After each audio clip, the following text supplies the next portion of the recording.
Bentornati in questa nuova puntata della nostra rassegna psicanalitica a tema Berserk. Io sono Adriano, del Bar della Psicologia, e oggi parleremo di un personaggio molto particolare, presente nell'opera di Miura, ovvero Ganishka. Rispetto alle altre puntate, questa volta avremo modo di circoscrivere più nel dettaglio questo soggetto, in quanto risulta abbastanza caratterizzato, ma in maniera unidirezionale. Vedremo poi nello specifico cosa si vuole intendere.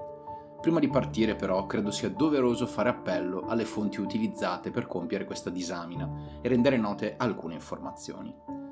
Ci saranno major spoiler di trama. L'analisi sarà compiuta utilizzando come strumento di riferimento il DSM-5, un manuale diagnostico, e alcune teorie psicodinamiche.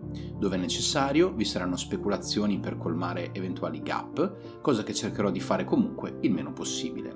Dovessi pronunciare male un nome di personaggio o protagonisti, sono sicuro che non ne vorrete. Eviterò di usare determinate parole per ovvi motivi. Se mi sentirete utilizzare delle perifrasi, sarà per quello. Vi ricordo che i ragazzi di Alchile hanno messo a disposizione merce a tema Berserk e altre piccole chicche da veri intenditori. Se volete aiutare la squadra a portare in alto il vessillo, sosteneteci.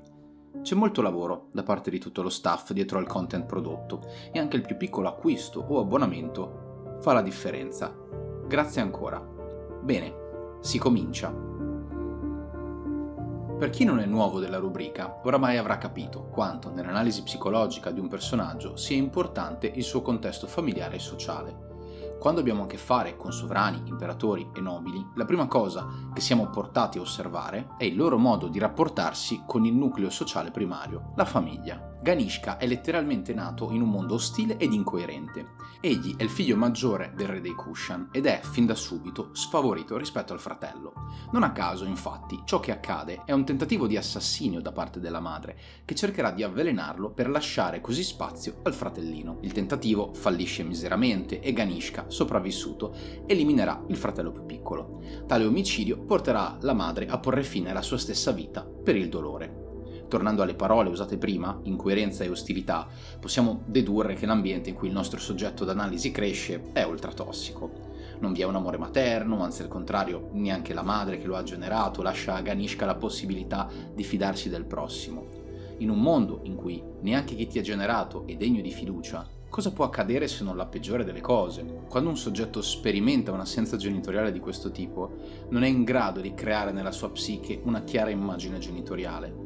Infatti tale immagine è indispensabile per gettare le basi nelle future relazioni sociali e affettive. Possiamo vederla come la bozza alla quale si fa riferimento nel momento in cui entriamo in relazione con l'altro. Se per te l'altro è sempre stato solo una minaccia, quale forma avrà il mondo? Sicuramente non una positiva.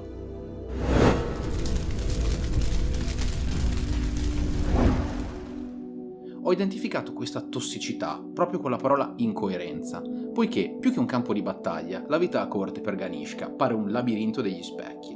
In guerra, amici e nemici, nel duello, sono abbastanza chiari e definiti.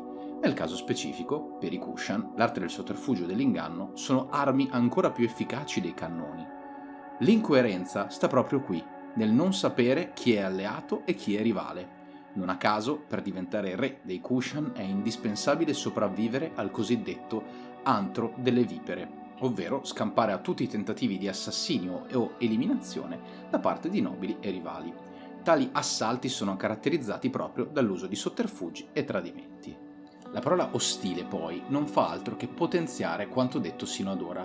Ganishka non è mai stato un bambino, se non per pochissimo tempo, quello necessario ad imparare come si schiva il dardo avvelenato di una balestra. Con un padre assente o comunque impegnato in guerre costanti e una madre che attenta alla vita del proprio figlio, non possiamo stupirci se la personalità del futuro signore dei Kushan evolverà in quella di un sadico e crudele tiranno, incapace di riconoscere sentimenti che non siano l'angoscia, il dolore o il piacere pulsionale. Prima abbiamo parlato di immagine mentale. Per usare un termine specifico facciamo riferimento all'attaccamento del soggetto. Tale parola, coniata da John Bowlby circa a metà del secolo scorso, rappresenta sia la modalità di relazione con il prossimo, ma anche il modo stesso in cui il mondo è sperimentato. Esistono 4 tipi di attaccamento, ognuno con il suo pattern specifico, e in questo caso possiamo ipotizzare che per Ganishka vi sia un attaccamento tra il distanziante evitante e il disgregato.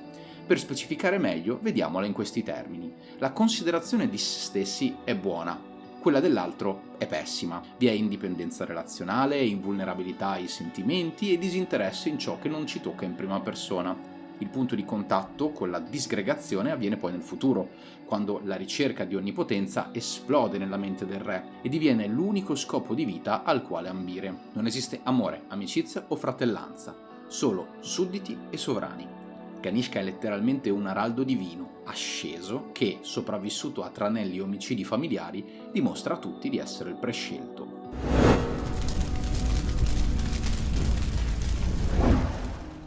Per la psiche di questo personaggio è possibile ipotizzare una struttura borderline ad alto funzionamento, con enormi tendenze narcisistiche, senza contare la massiccia dose di paranoia onnipresente, che determinano anche una condizione di ansia perenne, anche se poco visibile. I desideri di grandezza, simili per certi versi a quelli del falco di luce, si concretizzeranno solo dopo l'ascesa ad apostolo della mano di Dio. Prima di parlare di quell'evento che ha sicuramente cambiato radicalmente la sua vita, torniamo al rapporto con la famiglia per chiudere definitivamente questo paragrafo.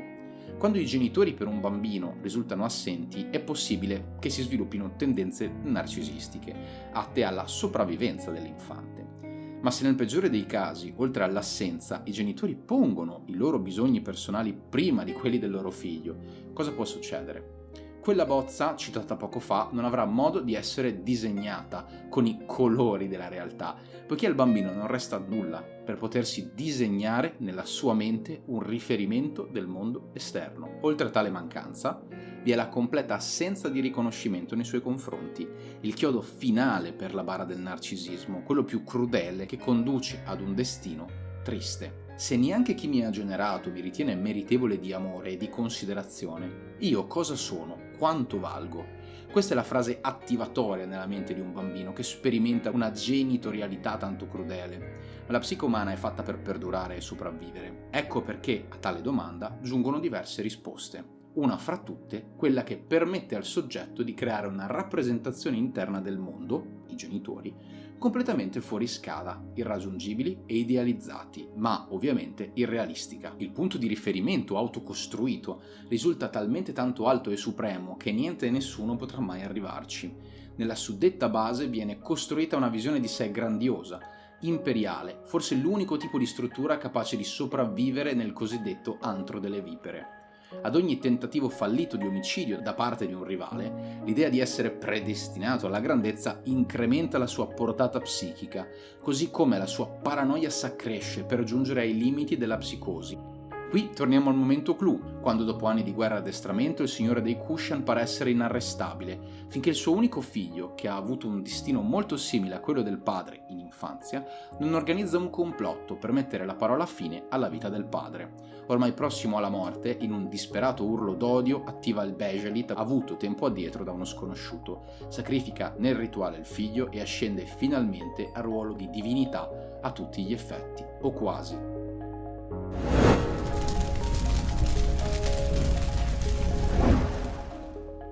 Nella sua campagna contro le Midland, Ganishka cerca di estendere il suo dominio, dimostrando al mondo quanto egli sia inarrestabile. Quell'immagine grandiosa ha trovato spazio nella realtà e gli pare veramente ascendere come nelle sue fantasie più primitive. Tutto procede finché non incontra il falco. Il re Kushan è un apostolo, non un dio. Il falco gli è superiore in tutto, tant'è che non vi sarà neanche una lotta tra i due. Un semplice tocco da parte di Griffith basterà ad annichilirlo e umiliarlo.